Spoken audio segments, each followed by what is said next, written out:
Municipal കൗൺസിലറും CPM നേതാവുമായ KV Thomas POCSO കേസിൽ അറസ്റ്റിലായി. കേസെടുത്തതിന് പിന്നാലെ സ്റ്റേഷനിൽ വിളിച്ചുവരുത്തി അറസ്റ്റ് രേഖപ്പെടുത്തുകയായിരുന്നു. 10ാം ക്ലാസ് വിദ്യാർത്ഥിയെ പീഡിപ്പിച്ചുവെന്നാണ് കേസ്. KV തോമസിനെതിരായ കേസ് CPM-നെയും പ്രതിരോധത്തിലാക്കുന്നതാണ്. കോതമംഗലം മുനിസിപ്പാലിറ്റിയിലെ ആരോഗ്യ വിദ്യാഭ്യാസ സ്റ്റാൻഡിംഗ് കമ്മിറ്റി ചെയർമാനും CPM നേതാവുമായ KV തോമസിനെതിരെയാണ് പോക്സോ കേസ്. കോതമംഗലം പോലീസ് സ്റ്റേഷനിൽ കീഴടങ്ങിയ പ്രതിയുടെ അറസ്റ്റ് രേഖപ്പെടുത്തി. 10ാം ക്ലാസ് വിദ്യാർത്ഥിനിയെ പീഡനത്തിനിരയാക്കാൻ ശ്രമിച്ചുവെന്നാണ് കേസ്. കഴിഞ്ഞ മാർച്ച് മാസവും ഈ മാസവുമാണ് കേസിനാസ്പദമായ സംഭവങ്ങൾ ഉണ്ടായിട്ടുള്ളത്. മുനിസിപ്പൽ ഓഫീസിൽ വച്ചും പീഡന ശ്രമം നടന്നിട്ടുള്ളതായി FIR-ൽ രേഖപ്പെടുത്തിയിട്ടുണ്ട്. പെൺകുട്ടിയിൽ നിന്ന് ലഭിച്ച വിവരത്തിന്റെ അടിസ്ഥാനത്തിൽ ബന്ധുക്കളാണ് പോലീസിനെ സമീപിച്ചത്.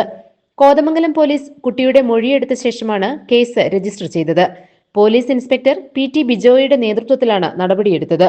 തുടർച്ചയായി 3 തവണയായി KV തോമസ് മുനിസിപ്പൽ കൗൺസിലറാണ്.